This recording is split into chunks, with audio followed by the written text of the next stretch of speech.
ನಾವು ಒಂದು KSRTCಯಲ್ಲಿರುವಂತಹ ಒಬ್ಬ ಭ್ರಷ್ಟ ಅಧಿಕಾರಿಗಳ ವಿರುದ್ಧ ಒಂದು ಪತ್ರಿಕಾಗೋಷ್ಠಿಯನ್ನು ಚಾಮರಾಜನಗರ ಜಿಲ್ಲೆಯಲ್ಲಿ ಮಾಡಿದ್ವಿ. ವಿಚಾರ ಇಷ್ಟೇ, ಈ ವ್ಯಕ್ತಿ ಅಶೋಕ್ ಕುಮಾರ್ ಅಂತ ವ್ಯಕ್ತಿ ಚಾಮರಾಜನಗರದ KSRTC ಡಿಪೋನ ಡಿಸ್ಟ್ರಿಕ್ಟ್ ಕಂಟ್ರೋಲರ್. ಈತ ಮೈಸೂರಿನಲ್ಲಿ ಇದ್ದಂಥ ಸಮಯದಲ್ಲಿ ಕೆಲವೊಂದು ನಿಮಿಷ ಅವ್ರಿಗೆ ಮಾತಾಡಿಸ್ಬೇಡಿ. KSRTC ನೌಕರರು ಕಡ್ಡಾಯವಾಗಿ ನೋಡಬೇಕಾದಂಥ ಒಂದು ಪ್ರಕರಣ ಇದು. ಯಾವ ರೀತಿ KSRTC ಡ್ರೈವರ್ಗಳು ಮತ್ತೆ ನಿರ್ವಾಹಕರು ಕಂಡಕ್ಟರ್ಗಳು ಯಾವ ರೀತಿ ಅನ್ಯಾಯಕ್ಕೊಳಗಾಗ್ತಾರೆ, ಶಿಸ್ತು ಸಂಹಿತೆಗೆ ಒಳಪಟ್ಟಂತ ಸಮಯದಲ್ಲಿ ಮತ್ತೆ ಕರ್ತವ್ಯಕ್ಕೆ ಸೇರುವಂತಹ ಅಥವಾ ಕರ್ತವ್ಯಕ್ಕೆ ಮತ್ತೆ ಹೋಗುವಂತಹ ನಿಯೋಜಿಸುವಂತಹ ಇದಕ್ಕೆ ಯಾವ ರೀತಿ ಎಲ್ಲ ಅವರು ತೊಂದರೆಗೀಡಾಗ್ತಾರೆ ಅನ್ನೋ ಒಂದು ವಿಚಾರದಲ್ಲಿ ಇವತ್ತು ನಾವು ಧ್ವನಿಯನ್ನು ಎತ್ತಾ ಇದ್ದೀವಿ. ಒಂದು ನಿಮಿಷ ಫ್ಯಾನ್ ಆಫ್ ಮಾಡ್ತೀವಿ ಸರ್. ಈ ವಿಚಾರವಾಗಿ ಈ ಏನು ಈ ವ್ಯಕ್ತಿ ಇದ್ದಾನೆ ಅಶೋಕ್ ಕುಮಾರ್ ಅಂತೇಳಿ, ಈತ ತನ್ನ ಅಧೀನಕ್ಕೆ ಬರುವಂತಹ ಸಿಬ್ಬಂದಿಗಳು, ಚಾಲಕರು, ನಿರ್ವಾಹಕರು ಶಿಸ್ತು ಸಂಹಿತೆಗೆ ಒಳಪಟ್ಟು ಅಂತೇಳಿದ್ರೆ ಯಾವ್ದಾದ್ರೂ ಅವ್ರ ರೂಟಲ್ಲಿ ಹಣವನ್ನ ಹೆಚ್ಚಿಗೆ ತಗೊಳ್ಳದೇ ಇರುವಂತಹ ಸಂದರ್ಭದಲ್ಲಿ, ಶಿಸ್ತಿನಿಗೆ ಸರಿಯಾಗಿ ನಡೆದುಕೊಳ್ಳದೆ ಇದ್ದಾಗ, ಮತ್ತೆ ಕರ್ತವ್ಯ ಲೋಪಿಸಿದಾಗ, ಅಥವಾ ಡ್ರೈವರ್ ಕಂಡಕ್ಟರ್ ಯಾವ್ದಾದ್ರು ಒಂದು ಆಕ್ಸಿಡೆಂಟ್ ಮಾಡಿದಾಗ, ಅಥವಾ ಗೈರು ಹಾಜರಿಯಾದಾಗ, ಮಾಹಿತಿ ಕೊಡದೆ ಗೈರು ಹಾಜರಿಯಾದ ಇಂತಹ ಸಂದರ್ಭದಲ್ಲಿ, ಶಿಸ್ತಿಗೆ ವಿರುದ್ಧವಾಗಿ ನಡೆದಂತ ಸಂದರ್ಭದಲ್ಲಿ ಅಶಿಸ್ತು ಅಂತ ಭಾವಿಸಿ ಅವ್ರ ಮೇಲೆ ಎನ್ಕ್ವೈರಿ ಕಂಡಕ್ಟ್ ಮಾಡಿ ಅವರನ್ನ ಸೇವೆಯಿಂದ ಅಮಾನತ್ ಮಾಡುವಂಥದ್ದು, ವರ್ಗಾವಣೆ ಮಾಡುವಂಥದ್ದು, ಕನಿಷ್ಠ 2-3 ತಿಂಗಳ ಕಾಲ ಅವ್ರನ್ನ ಹೊರಗಡೆ ಇಡುವಂತ ಪ್ರಕರಣಗಳಲ್ಲಿ ಈತ ಕೆಲವೊಂದು ಪ್ರಕರಣಗಳಲ್ಲಿ ಕೆಲವೊಬ್ಬರು ವ್ಯಕ್ತಿಗಳ ಜೊತೆ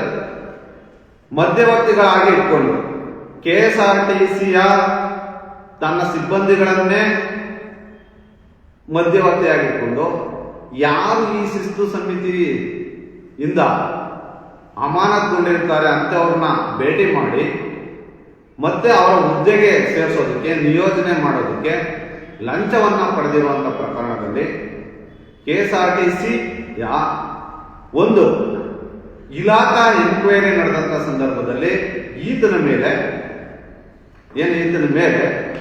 ಆಪಾದನೆ ದೃಢಪಟ್ಟಿದೆ. ಇದನ್ನ ಎನ್ಕ್ವೈರಿ ಕಂಡಕ್ಟ್ ಯಾರು ಮಾಡಿದ್ರು ಅಂತ ಹೇಳಿದ್ರೆ ಸೆಷನ್ಸ್ ಕೋರ್ಟ್ನ ನಿವೃತ್ತ ಜಡ್ಜ್, ಜಿಲ್ಲಾ ಸೆಷನ್ಸ್ ಕೋರ್ಟ್ನ ನಿವೃತ್ತ ನ್ಯಾಯಾಧೀಶ ಶ್ರೀ ನಂಜುಂಡಯ್ಯನವರು ಒಂದು ವರದಿಯನ್ನು ಕೊಡ್ತಾರೆ. ಆ ವರದಿ ನನ್ನ ಹತ್ರ ಇಲ್ಲಿದೆ. ಈ ವರದಿಯ ಪ್ರಕಾರ ಏನಿದೆ, ಈ ವರದಿಯ ಪ್ರಕಾರ ಸುಮಾರು 31 ಪುಟಗಳಲ್ಲಿ ಆತ ಯಾವ್ಯಾವ ರೀತಿ ಅವ್ಯವಹಾರ ಮಾಡಿದ್ದಾನೆ, ಯಾವ್ಯಾವ ರೀತಿ ಬಳಸ್ಕೊಂಡಿದ್ದಾನೆ, ಏನೆಲ್ಲ ಘಟನೆ ಮಾಡಿದ್ದಾನೆ, ಅವನ ಭ್ರಷ್ಟಾಚಾರದ ಕೂಪದ ವಿಚಾರವಾಗಿ ಇಲ್ಲಿ ಒಟ್ಟು 31 ಪುಟಗಳಲ್ಲಿ ಅವ್ರ ಮೇಲೆ ಒಂದು ವರದಿಯನ್ನು ತಯಾರಿಸಿ KSRTCಯ ಮುಖ್ಯ ಕಾರ್ಯನಿರ್ವಾಹಕ ಏನು MD ಇದ್ದಾರೆ ಅವ್ರಿಗೆ ಕೊಟ್ಟಿದ್ದಾರೆ. ಇವರಲ್ಲಿ ಪ್ರಮುಖವಾಗಿ ಸಂತ್ರಸ್ತರಾದಂಥವರು ಚಾಲಕರು, ನಿರ್ವಾಹಕರು. ಏನೋ ತಪ್ಪು ಮಾಡಿರ್ತಾರೆ, ಮಾಡಿದಂಥ ಸಂದರ್ಭದಲ್ಲಿ ಅವ್ರನ್ನ ಮತ್ತೆ ಕರ್ತವ್ಯಕ್ಕೆ ಸೇರಿಸ್ಕೊಳ್ಬೇಕಾದಂಥ ಸಂದರ್ಭದಲ್ಲಿ ಕನಿಷ್ಠ 3 ತಿಂಗಳು ಇವ್ರನ್ನ ಹೊರಗಡೆ ಇಡಲಾಗ್ತದೆ. ಅಮಾನತ್ ಮಾಡಿ ಸಸ್ಪೆಂಡ್ ಮಾಡಿ 3 ಮಂತ್ಸ್ ಇಟ್ಟಿರ್ತದೆ. 3 ಮಂತ್ಸ್ ಆದ್ಮೇಲೆ ಒಂದು ವೇಳೆ ಮೈಸೂರು ಗ್ರಾಮಾಂತರದಲ್ಲಿ ಆಗಿದ್ರೆ ಅವ್ರಿಗೆ ಹುಣಸೂರಿಗೆ ಕೊಡುವಂಥದ್ದು 3 ತಿಂಗಳು. ಮತ್ತೆ ಸಸ್ಪೆಂಡ್ ಆದಂತ ಮತ್ತೆ ಜಾರಿಗೆ ನಿಯೋಜಿಸಬೇಕಂದ್ರೆ ಮಿನಿಮಮ್ 12 ಮಂತ್ಸ್ 12 ತಿಂಗಳು ಆಗಿರ್ಬೇಕು. ಇದ್ರ ಮಧ್ಯೆ ಯಾರಾದ್ರೂ ಈ ರೀತಿ ಅಮಾನತುಗೊಂಡಿರೋರು ದುಡ್ಡು ಕೊಟ್ರೆ ಅವರನ್ನ ಮತ್ತೊಂದು ಪ್ರಕರಣವನ್ನ ಸೃಷ್ಟಿಸುವಂಥದ್ದು. ಯಾವ ರೀತಿ ಇದು ಮತ್ತೊಂದು ಪ್ರಕರಣ ಸೃಷ್ಟಿಸೋದು ಅಂತ ಹೇಳಿದ್ರೆ, ಆಬ್ಸೆಂಟಿಸಮ್ ಅನ್ನೋ ವಿಚಾರದಲ್ಲಿ ಯಾರು ಆ ಅಮಾನತುಗೊಳಪಟ್ಟಿದ್ದಾನೆ ಅವನ್ನ ಕರೆದು, ನೋಡಪ್ಪ ನೀ 2-3 ವಾರ ರಜೆ ಹಾಕಿದ್ಮೇಲೆ ನೀನು ಆಬ್ಸೆಂಟ್ ಆಗಿದೆಯಾ, ನೀನು ಮಾಹಿತಿ ಕೊಡ್ತೇನೆ, ಗೈರು ಹಾಜರಾಗಿದೆ ಅಂತ ಹೇಳಿ ನಿಮಗೆ ನೋಟಿಸ್ ಕೊಡ್ತೀನಿ, ತದನಂತರ ನಿನ್ನ ಸೇರಿಸ್ಕೊಳ್ತೀನಿ ಅಂತ ಹೇಳಿ ಅವರನ್ನ ಉದ್ದೇಶಪೂರ್ವಕವಾಗಿ ಗೈರು ಹಾಜರಿಯನ್ನ ಮಾಡುವಂಥದ್ದು. ಅಂದ್ರೆ ಮತ್ತೊಂದು ಪ್ರಕರಣವನ್ನ ಇವರು ಸೃಷ್ಟಿಸೋದು ದುರುದ್ದೇಶದಿಂದ. ಯಾಕೆ ಇದನ್ನ ದುರುದ್ದೇಶದಿಂದ ಸೃಷ್ಟಿಸಬೇಕು ಅಂತ ಹೇಳಿದ್ರೆ, ನೇರವಾಗಿ ಅವ್ರನ್ನ ಅದೇ ಸ್ಥಳಕ್ಕೆ ನಿಯೋಜಿಸೋದಕ್ಕಾಗೋದಿಲ್ಲ. ಎಲ್ಲಿ ಸಸ್ಪೆಂಡ್ ಆಗಿರ್ತಾನೆ ಅದೇ ಜಾಗಕ್ಕೆ ನಿಯೋಜಿಸೋಕ್ಕಾಗೋದಿಲ್ಲ, ಪಕ್ಕದ ತಾಲೂಕು ಕೊಡಿಸುವಂಥದ್ದು. ಇದ್ರ ಮಧ್ಯೆ ಸಸ್ಪೆಂಡ್ ಅನ್ನೋದು ಇನ್ನೊಂದು ಪ್ರಕರಣ ತಗೊಂಡು ಅದನ್ನ ವರ್ಗಾವಣೆ ಮಾಡಬೇಕಾದ್ರೆ ಎಲ್ಲಿ ಮೊದಲು ಮೂಲ ಸ್ಥಳ ಇತ್ತು ಅಲ್ಲಿಗೆ ನಿಯೋಜಿಸುವಂಥದ್ದು. ಇದನ್ನ ಮಾಡದಂತ ವ್ಯಕ್ತಿ ಈ ಅಶೋಕ್ ಕುಮಾರ್ ಈಗ ಪ್ರಸ್ತುತ ಚಾಮರಾಜನಗರ ಜಿಲ್ಲಾ KSRTC ವಿಭಾಗದ ನಿಯಂತ್ರಣಾಧಿಕಾರಿಯಾಗಿ ಕೆಲಸ ಮಾಡ್ತಿದ್ದಾನೆ, ಡಿವಿಷನಲ್ ಕಂಟ್ರೋಲರ್ ಆಗಿ ಕೆಲಸ ಮಾಡ್ತಿದ್ದಾನೆ. ಇದರ ಮೇಲೆ ಏನು ಈ ನಿವೃತ್ತ ನ್ಯಾಯಾಧೀಶರು ಈ ಪ್ರಕರಣವನ್ನ ಇವರ ದೃಢಪಟ್ಟಿದೆ ಅಂತ ಹೇಳಿದ್ರು, ಸೇವೆಯಿಂದ ಯಾಕೆ ಇದನ್ನ ಇನ್ನೂ ವಜಾ ಮಾಡಿಲ್ಲ? ಬರ್ತಾ ಇದ್ದೀರಾ? ಯಾಕೆ ವಜಾ ಮಾಡಿಲ್ಲ? ಇಂಥ ಒಬ್ಬ ಕರ್ತವ್ಯ ಲೋಪ ಎಸಗಿದಂತವನು, ಸುಳ್ಳು ಸಾಕ್ಷಿಯನ್ನು ಸೃಷ್ಟಿಸಿದಂತವನು, ಭ್ರಷ್ಟಾಚಾರ ಮಾಡುವನ್ನ ಚಾಮರಾಜನಗರಕ್ಕೆ ನಿಯೋಜಿಸುವಂತ ಪ್ರಮೇಯ ಯಾಕೆ ಬಂತು? ಏನಾದ್ರೂ ಚಾಮರಾಜನಗರ ಪರಾತ್ನಗರ ಜೈಲು ಅಂತ ತಿಳ್ಕೊಂಡಿದ್ದೀರಾ?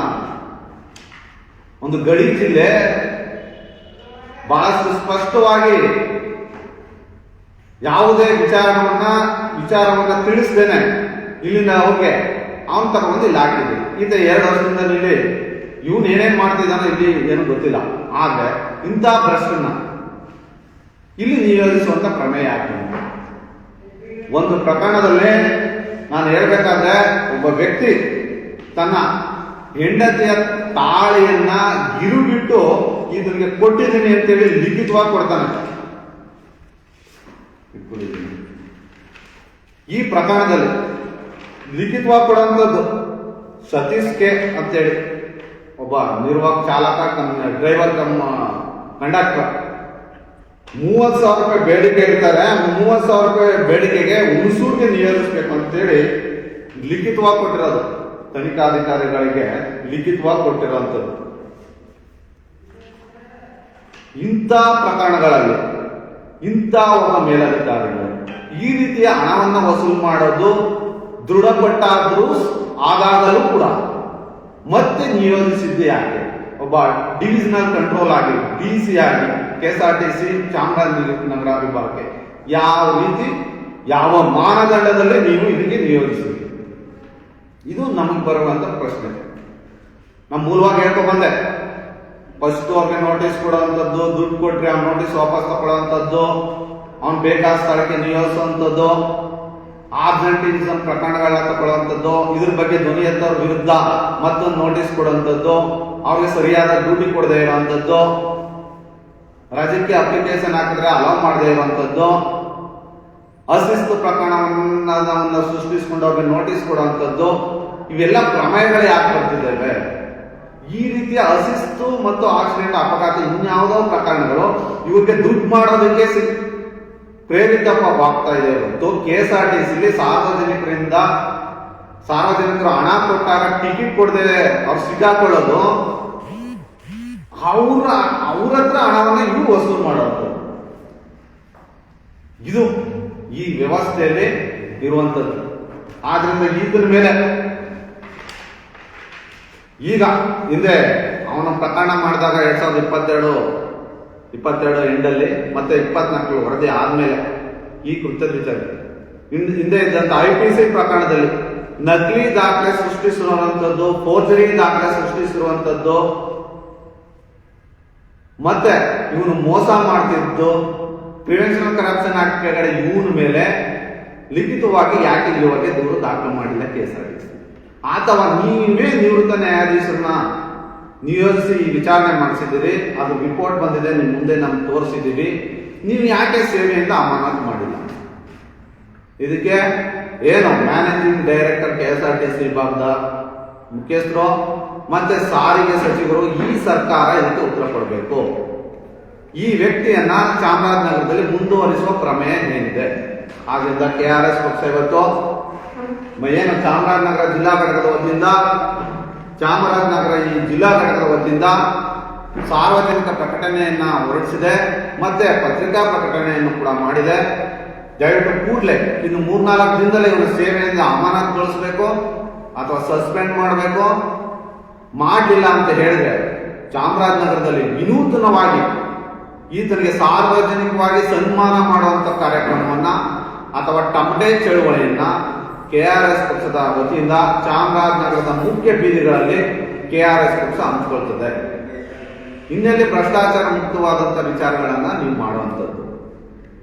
ಆ ದೃಷ್ಟಿಕೋನದಿಂದ ದಯವಿಟ್ಟು ಕೂಡಲೇ ಇದನ್ನ ಅಮಾನತು ಮಾಡಬೇಕು, ಭ್ರಷ್ಟಾಚಾರಕ್ಕೆ ಕಡಿವಾಣ ಹಾಕಬೇಕು, ಚಾಮರಾಜನಗರವನ್ನ ಲಂಚ ಮುಕ್ತ ಚಾಮರಾಜನಗರವಾಗಿ, ಭ್ರಷ್ಟಾಚಾರ ಮುಕ್ತ ಚಾಮರಾಜನಗರ ಜಿಲ್ಲೆಯನ್ನಾಗಿ ರೂಪಿಸಬೇಕು ಅಂತೇಳಿ ಕೆಆರ್ಎಸ್ ಪಕ್ಷದ ಪರವಾಗಿ ನಾನು ರಾಜ್ಯ ಸಂಘಟನಾ ಕಾರ್ಯದರ್ಶಿ ಮತ್ತೆ ನ್ಯಾಯವಾದಿಯು ಕೂಡ ಈ ವಿಚಾರವನ್ನ ಸಾರ್ವಜನಿಕರ ಮುಂದೆ ಹೇಳ್ತಾ, ಈ ಲೈವ್ ಮುಖಾಂತರ ಕೆಎಸ್ಆರ್ಟಿಸಿ ಎಂಡಿಗೂ ಕೂಡ ನಾನು ಮನವರಿಕೆ ಮಾಡ್ತಾ ಇದ್ದೀನಿ, ಮತ್ತೆ ಸಾರ್ವಜನಿಕ ಸಾರಿಗೆ ಇಲಾಖೆಯ ಮಂತ್ರಿಗೂ ಕೂಡ ನಾನು ಹೇಳ್ತಾ ಇದ್ದೀನಿ, ದಯವಿಟ್ಟು ಇದರ ಮೇಲೆ ಸೂಕ್ತವಾದ ಕ್ರಮ ಕೈಗೊಳ್ಳಿ. ನ್ಯಾಯಾಲಯದಿಂದ ಬರಲಿ, ನ್ಯಾಯಾಲಯಕ್ಕೆ ಹೋಗ್ಲಿ, ಆತನ ಪ್ರಕರಣ ಏನಿದೆ ಅದನ್ನ ಮುಗಿಸ್ಕೊಬರ್ಲಿ. ಆದ್ರೆ ಒಬ್ಬ ನಿವೃತ್ತ ನ್ಯಾಯಾಧೀಶ ಕೊಟ್ಟಂತ ವರದಿಯನ್ನು ಕೂಡ ನೀವು ತಿರಸ್ಕರಿಸಿದ್ದೀರಾ, ಏನ್ ಮಾಡಿದ್ದೀರಾ ಅದನ್ನ ಸಾರ್ವಜನಿಕವಾಗಿ ತಿಳಿಸಿ ಅಂತ ಈ ಮೂಲಕ ನಾನು ಕೇಳ್ಕೊಳ್ತಾ ಇದ್ದೀನಿ. ಏನಂತ